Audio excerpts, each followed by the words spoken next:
আপনার শিশুটির মধ্যে কি ডিপ্রেশন দেখতে পাচ্ছেন? কিভাবে বুঝবেন যে সে ডিপ্রেশনে ভুগছে? সেটা চিহ্নিত করবেন কিভাবে? বা যদি বুঝতে পারেন যে ডিপ্রেশনে ভুগছে, এটার সমাধান করবেন কিভাবে? ডিপ্রেশন কোনো ভালো কথা না। এইটা অন্যান্য অনেক রকমের মেন্টাল ডিসঅর্ডার এর একটা সূচনা। কাজেই এই ডিপ্রেশন যেন না বাড়ে, এটা যেন কমে যায়, বা এটা যেন না তৈরি হয়, সে যেন হাসিখুশি চেয়ারফুল থাকে। এইজন্য আপনাকে যেটা করতে হবে সেটা যে বাচ্চা কি আচরণ করছে? সে কি কান্নাকাটি করছে?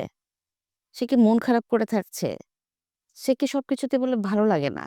বা আপনি খেয়াল করে দেখবেন তার খাদ্যাভ্যাসের মধ্যে পরিবর্তন এসছে কিনা? সে আগে খুব বেশি খেত না, এখন অনেক খায়। বা আগে অনেক খেত, এখন খেতেই চাচ্ছে না। বলছে যে ইচ্ছে করে না। আমার ইচ্ছে না করলে কি তুমি জোর করে খাওয়াবে? এই জাতীয় কথাবার্তা বলছে কিনা?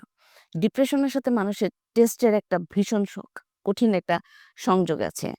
কিছু ডিপ্রেশন মানুষ অনেক খায়। কিছু ডিপ্রেশনে মানুষ একদম খাওয়া বন্ধ করে দেয়। তার খাওয়ার রুচিটাই অ্যাপিটাইটটাই নষ্ট হয়ে যায়। এই প্রবলেমগুলি যদি আপনার সন্তানের মধ্যে আপনি লক্ষ্য করে থাকেন এবং আপনাকে লুকিয়ে কান্না করছে এবং কান্না করে সে বাথরুমে গিয়ে কান্না করে মুখ-টুখ ধুয়ে বের হচ্ছে, আপনিও চোখ দেখে বুঝতে পারছেন যে কান্না করেছে। তাহলে অবশ্যই সে ডিপ্রেশনে আছে।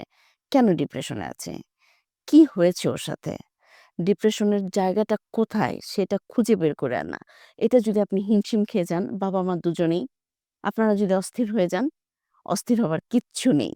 আমরা আছি।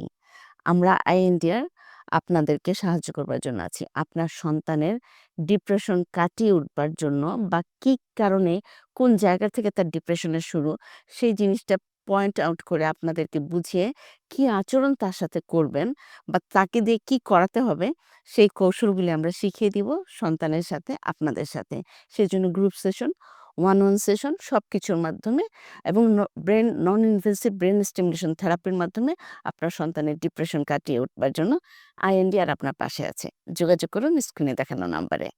আপনার সন্তানের এবং আপনাদের সুন্দর ভবিষ্যৎ কামনা করছি। ধন্যবাদ।